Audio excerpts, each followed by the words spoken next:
Dichpalli Telangana university ladies హాస్టల్లోని విద్యార్థుల ఆహారం విషమయం.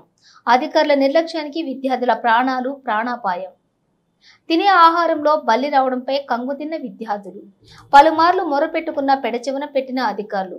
దేనికి కారకులైన అధికారులను కఠినంగా శిక్షించాలని విద్యార్థి సంఘాలు డిమాండ్. నిజామాబాద్ జిల్లా డిచ్పల్లి మండలంలోని తెలంగాణ యూనివర్సిటీ లేడీస్ హాస్టల్లో విద్యార్థినులకు అందించిన అల్పాహారంలో బల్లి వచ్చింది.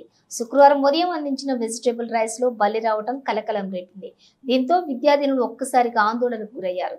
ఇది మొదటిసారి కాదు, ఇంతకు ముందు కూడా పురుగులు చాలా సార్లు వచ్చాయి. మేము ఎన్నిసార్లు ఫిర్యాదు చేసినా మళ్లీ ఇలా జరగడం అధికారుల నిర్లక్ష్యం. దీనికి బాధ్యులైన వారిపై కఠినంగా చర్యలు తీసుకుని ఇలాంటి ఘటనలు మళ్లీ కాకుండా చూడాలని విద్యార్థినులు అధికారులకు కోరారు.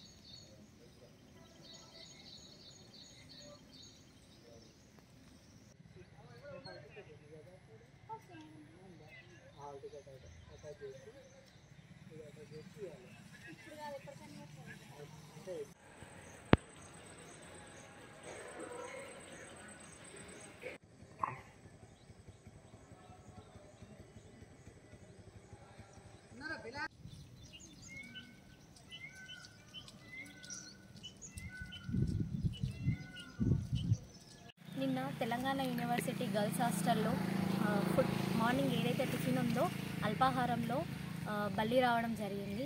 సో ఇంతకు ముందు కూడా ఫుడ్లో పురుగులు అట్లాంటివి రావడం జరిగింది. ఇంతకుముందు కూడా మేము ఫిర్యాదు చేసినప్పటికీ కూడా ఎటువంటి రెస్పాండ్ రాలేదు, ఎటువంటి కఠిన చర్యలు తీసుకోలేదు. అదే ప్రాబ్లం మళ్ళీ నిన్న ఫుడ్లో రిపీట్ కావడం జరిగింది. మళ్ళీ ఫుడ్లో బల్లి రావడం జరిగింది.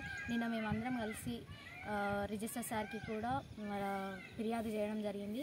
వెంటనే చర్యలు తీసుకోవాలని మేము కోరుకుంటున్నాము. అట్లాగే ఇట్లాంటి సమస్యలు మళ్ళీ పునరావృతం కాకుండా చూసుకోవాలని కోరుకుంటున్నాము. అలాగే ఇక్కడ హాస్టల్లో ఫుడ్ కూడా అంతగా ఏం బాగుండట్లేదు. కఠిన చర్యలు తీసుకుంటే చాలా బాగుంటుందని కోరుకుంటున్నాము.